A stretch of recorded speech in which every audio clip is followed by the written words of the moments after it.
Сайн байцгаана уу хүүхдүүдээ. За, өнөөдөр багш нь та бүхэндээ боломжийн тоог олох гэсэн сэдвээр хичээл заахад бэлтгэсэн байна.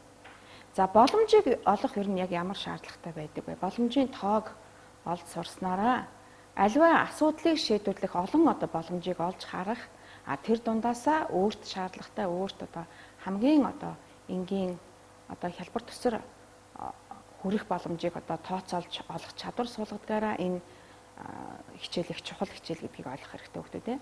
Одоо бүгдээрээ нэгэн дасгал ажиллая. За одоо эхлээд багшийнхаа самбар дээр ингэж тавьж байгаа дүрсүүдийг хүүхдүүдээ сайн ажиглана.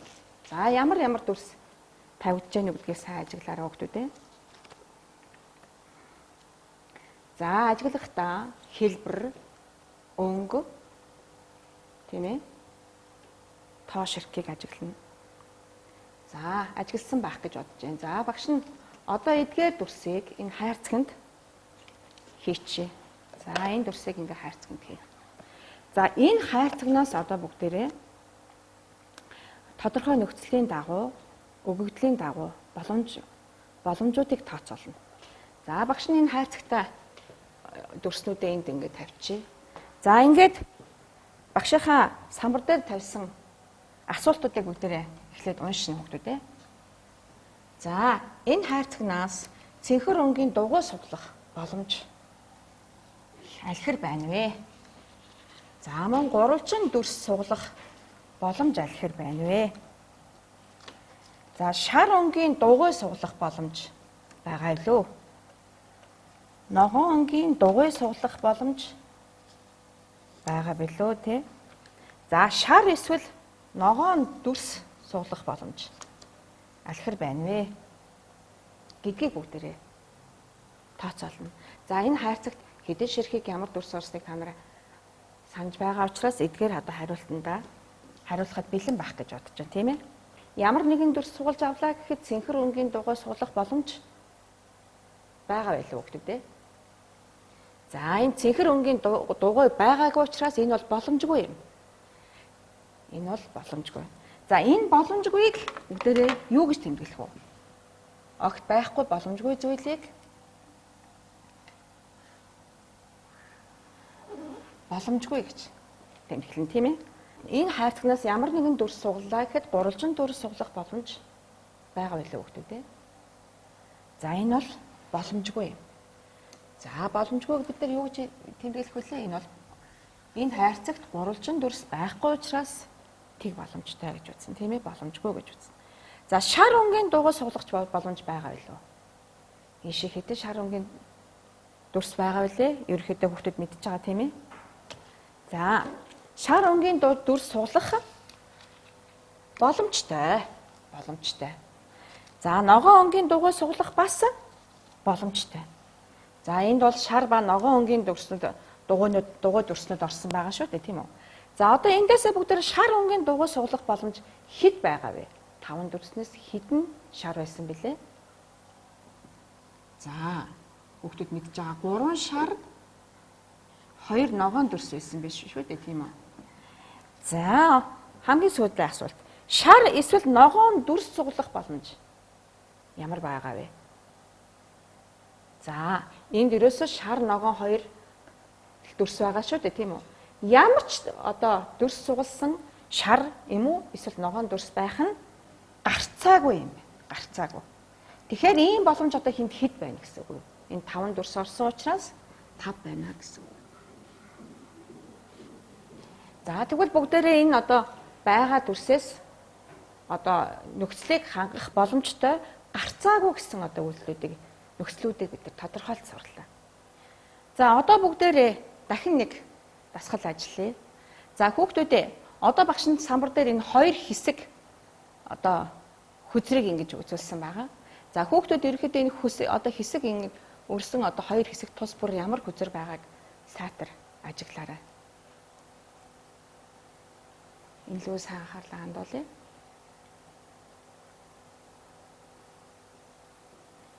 За түрүүдэг буцаагаад эргүүлээд харуулчих.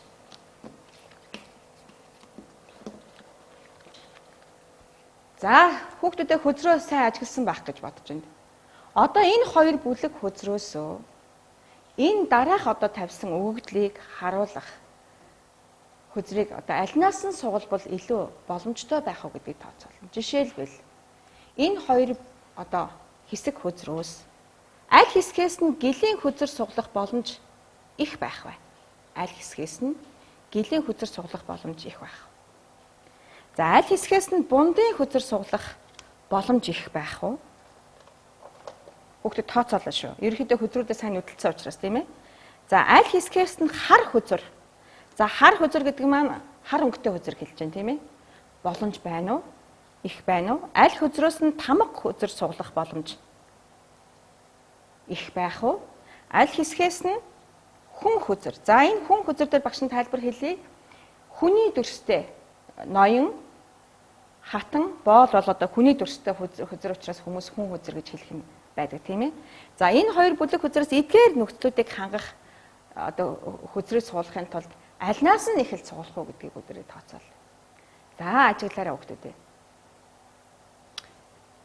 Энэ шар артай хөзрөөс суулгах боломжтой, энэ ногоон артай хөзрөөс суулгах боломжтой юу? Тогтоосон учраас хүүхдэд ерөөхдөө анзаарч байгаа байх гэж бодож байна тийм ээ. За одоо өөрийнхөө бодлыг багштайгаа тулгнаа. За тулгахын тулд бүгдээрээ хөзрөө эргүүлж харъя тийм ээ. Эргүүлж харъя. За одоо бүгдээрээ тулгаж харъя тийм ээ. За гэл хөзрийг одоо хоёр бүлэг хөзрөөс альнаас нь суглуул илүү боломжтой байсан байна. За гэл хөзрөө бүгдээрээ тоолъё. За эхний бүлэгт хэдэн гэл хөзөр байна? 1 гэл хөзөр байна тийм үү? За 1. Дараагийн одоо хэсэг хөзөрт одоо 3 гэл хөзөр байна тийм үү? За тэгвэл 2 дугаар хэсгээс гэл хөзөр суглах боломж нь их байсан биш үү? За та бүгдийнхээ санал нийлж байгаа байх гэж бодож байна тийм ээ. За бундан хөзөр. За энэ хэсэгт эхний хэсэгт нь 2 бунд байна. 2 бунд байна. Дараагийн хэсэгт нь хэдэн бунд байна нөхдөд те? 1 бунд байна тийм үү? За тэгвэл бундан хөзөр суглах боломж эхний хэсгээс илүү боломжтой байсан байна. За хар хөзөр суглах боломж. За эхний хэсэгт 3 хар хөзөр байна. За дараагийн хэсэгт хэдэн хар хөзөр байна нөхдөд те? 5 хар хөзөр байна тийм үү? За тэгвэл 2 дугаар хэсгээс хар хөзөр суглах боломж их байсан байна гэж ойлгож байна. За тамга хөзөр суглах боломж энэ хоёр тайланд нь байна. За энэ бол боломжгүй юм тийм үү? Яагаад гэвэл хуулинд нь тамга хөзөр огт байхгүй учраас үнийг боломжгүй гэж үзэх юм байна тийм ээ? Боломжгүй. За хүн хөзөр. Хүн хөзөр буюу хүний төрстэй хөзөр. За энэ хоёр бүлгээс хэдийг суглах боломжтой вэ? За таамагаараа ямар ч хөзөр сугалсан хүн хөзөр байх нь ойлгомжтой учраас одоо эхний бүлэг сүдээс 6 зургуулаа хүн хөзөр учраас 6 боломжтой гэж үзэх нь шүү тийм ээ. За дараагийн бүлэг мөн зургуулаа хүн хөзөр байгаа учраас 6 боломжтой гэж үзээд энийг гарцаагүй боломж гэж үздэг. Угаасаа алийг сугалсан хүн хөзөр суглах нь гарцаагүй гэж ингэж үзэх нэ өгдөө. За тэгвэл бүгдээрээ боломжийг одоо ингэж тооцоолдог бол боломжийг тэмдэглэх ам мөн бодох одоо өөр аргууд байдгийг одоо бүгдээрээ үзье.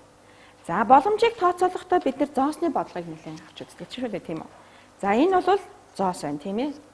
За аливаа орны мөнгөн тэмдэгт бол цаасаар одоо цаасан тэмдэгт байхаас гадна зоосоор илэрхийлсэн мөнгөн тэмдэгт байдаг.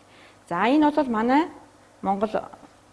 Монгол улсын мөнгөн тэмдэгтийн за 1000 төгрөгийн мөнгөн тэмдэгтийн дүрсэнд байж байна. За зоос бол нэг талдаа сүлд нөгөө талдаа тоог илэрхийлсэн байдаг. Тийм ээ. За тэгвэл бүгдээрээ одоо зоостой холбоотой бодлогыг бодохдоо сүлдтэй талыг нь юу гэж нэрлэх нь вэ? Сүлдтэй талыг нь эс үсгээр. За тоотой талыг нь Т үсгээр тэмдэглэж бодох нь шүү. За багшийнхаа самбар дээр бичсэн тавьсан бодлогыг уншаарай. За хоёр мөнгийг зэрэг орхиход хичнээн янзаар буух боломжтой вэ гэсэн бодлого байна. За энэ бодлогыг бодохдоо эхлээд бүгдээрээ туршилт хийн. За одоо энэ дээр хүүхдүүд туршилт хийхдээ яах вэ гэхээр 2 ширхэг мөнгөний тэмдэгт аваад хайж үзэх нь байна, тийм ээ. За туршилт хийхдээ бид нар энэ хүснэгтэнд одоо туршилтаа нөхөж бичиж болох юм байна, тийм ээ. За туршилтанд одоо 2 зоосныхоо эхний зоосыг 1-р зоос, 20-р зоос гэж ингэж нэрлэж байна. За хэрвээ 1-р зоос за тоо буувал 20-р зоос одоо аль талаараа буух боломжтой вэ? 1-р зоос нь тоо буулаа, 2-р зоос нь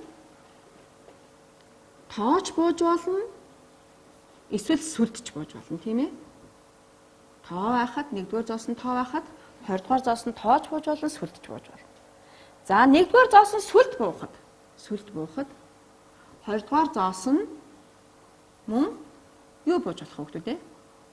Тоож бууж болно, сүлдэж бууж болно. За энэ бол одоо 2 мөнгөн зоосыг орхих ялгаатай бүх боломж байх. За эндээс бол хүүхдүүд яг уу давтаж ингэж хийж үзэхлээр ижил одоо давтамжтай юугаа бол энэ хүснэгтэнд тэмдэглэхгүй байж болно шүү дээ, тийм ээ. Жишээлбэл одоо нэг удаа орхиход хоёулаа тоо буусан бол тэрийг нэг л удаа тэмдэглэнэ. За дараагийн удаа хаяхад одоо нөгөө 2 зоос маань тоо сүлд буугаад дахиад дараа нь тоо сүлд буухад мөн тэрийгээ яах нь нэг л тэмдэглэж авах жишээр ингээд хэмжихээр хамгийн гол нь ялгаатай байх 4 боломж байна гэдг нь энд харагдаж байна. Ялгаатай байх 4 боломж. За бид нар одоо хүснэгтэнд одоо мэдээлэл бүртгэсэн бол үүнийгээ буцаагаад бүгдээрээ одоо 3 дугаар ангиас хэрэглэж эхэлсэн модны загвараар бүгдээрээ батлая. За модны загвараар батлахдаа яадаг вэ гэхлээр зоосоо 1-р зоос 2-р зоос гэдэг ингээд тэмдэглэж байна. За эхний зоосыг бүгдээрээ эхний мөчр гэж одоо бодъё. За 1-р зоос нь тоо буухад за 2-р зоос нь юу буух боломжтой хүүхдүүд ээ? Тоо бууж болно, сүлд бууж болно. За энд ингээд хэдэн боломж байна вэ? 2 боломж байна. За дараагийнхаа тохиолдлыг за эхний зоос нь 1-р зоос маань тоо буусан бол дараанаас сүлд бууж болно, тийм ээ.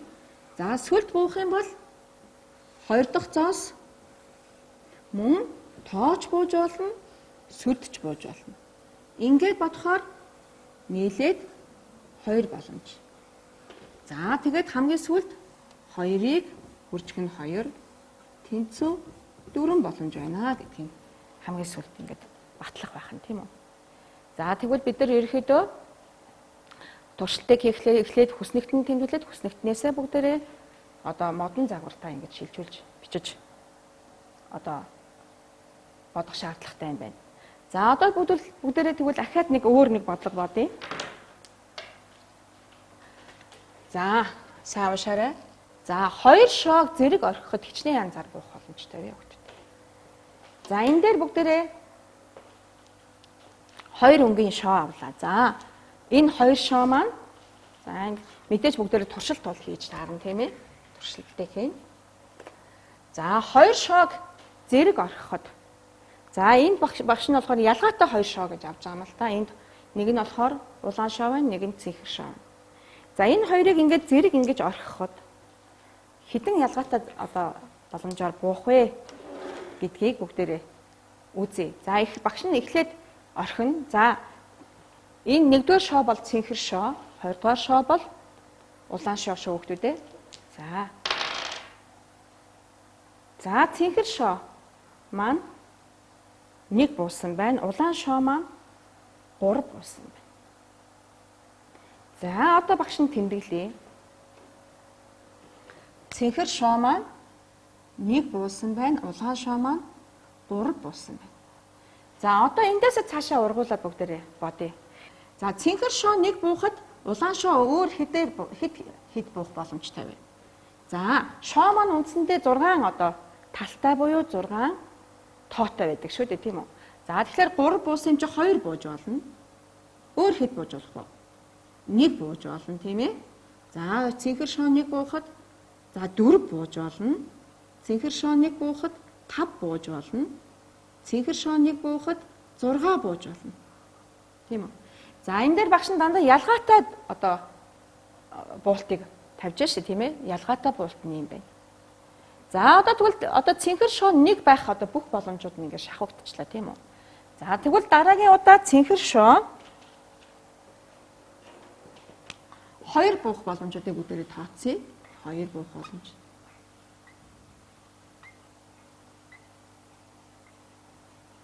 За тэгвэл мөн 2 дугаар шоо маань улаан шоо маань 1 бууж болно, 2 бууж болно, 3 бууж болно, 4 бууж болно, 5 бууж болно, 6 бууж болно гэх замаар одоо шоонуудаа тэнцвүүлэх нэ.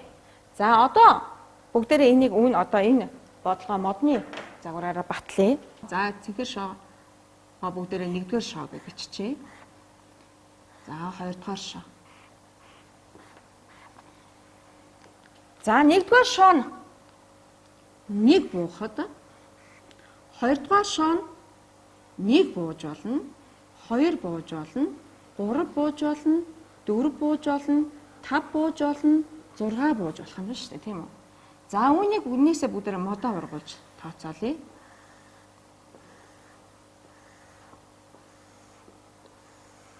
За энд нийлээд хичнээн боломж байна уу гэдэг. 6 боломж байна тийм ээ? 6 боломж. За одоо бүх боломжийг шавхахын тулд яах ёстой вэ?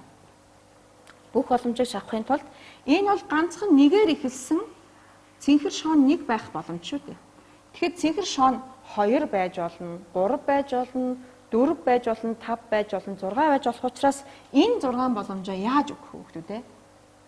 За хүүхдүүд ерөнхийдөө сайн анзаарч байгаа мэдж байгаа ах тийм ээ. За 6 боломжоо яаж өгөх нь? 6-г үржихэн 6 тэнцүү 36 боломж байгаа юм байна гэж бодох нэ. 36 боломж байгаа юм байна. За одоо бүгдээрээ ахаад нэг өөр нэг бодлого авч үзье. За бүгдээрээ тогтоож уншаарай. За энэ бол бодлого бол номон дээр байгаа бодлого байгаа. За уншсан байх тийм ээ. За энэ бол одоо манай гэр бүлийн одоо аялал хийх одоо ийм төлөвлөгөө байгаа. За Эрдэнэ хотоос манайх одоо Эрдэнэ хотод амьдардаг гэхэд хөвсгөл орохын тулд одоо замынхаа юуг сонгох нь тийм ээ. За эхлээд бүгдээрээ Эрдэнэ хотоо Эрдэнэт гэдэг ингэ биччихье. За Эрдэнэтээс булган ороод дараа нь булганаасаа хөвсгөл орох юм байна тийм ээ. За Эрдэнэтээс за энэ бол Эрдэнэт хот энэ булган орох хөвсгөл орох 3 зам байна тийм ээ. За Эрдэнэтээс булган ороход за 3 замаар хүрдэг. Булганаас хөвсгөл ороход за ингээд 2 замаар хөвсгөл хүрдэг. За одоо бүгдээрээ энэ одоо 3 Эрдэнэтээс булган орох энэ 3 замыг 1-р зам, 2-р зам, 3-р зам гэж нэрлэе. За булганаас хөвсгөл орох цааныг А зам, Б зам гэж нэрлэе. Ялгаатай байлгахын тулд тийм ээ. За одоо бүгдээрээ мөн одоо модныхаа аргаар бодъё. 1-р замаар булганд ирэхэд цаашаа хэдэн замаар хөвсгөл орох боломжтой. За нэгээр явчаад булганд ирээд А замаараа хөвсгөл орж болно. Мөн Б замаар явсараа хөвсгөл орж болно. Тийм үү? За 2-р замаар булган орлоо гэж бодъё. 2-р замаар булган орлоо гэж бодъё Эрдэнэтээс. За тэгвэл мөн ямар замаар явах вэ? А замаар хөвсгөл орно, мөн Б замаар хөвсгөл орно. За 3-р замаар булган орё гэж бодъё. За энэ 3-р замаар явсараа Эрдэнэтээс булган орлоо. Тэгвэл за хөвсгөл орохын тулд мөн А замаар явж болно, эсвэл Б замаар явж болно. Ингээд нийт хэдэн боломж байна вэ гэдэг?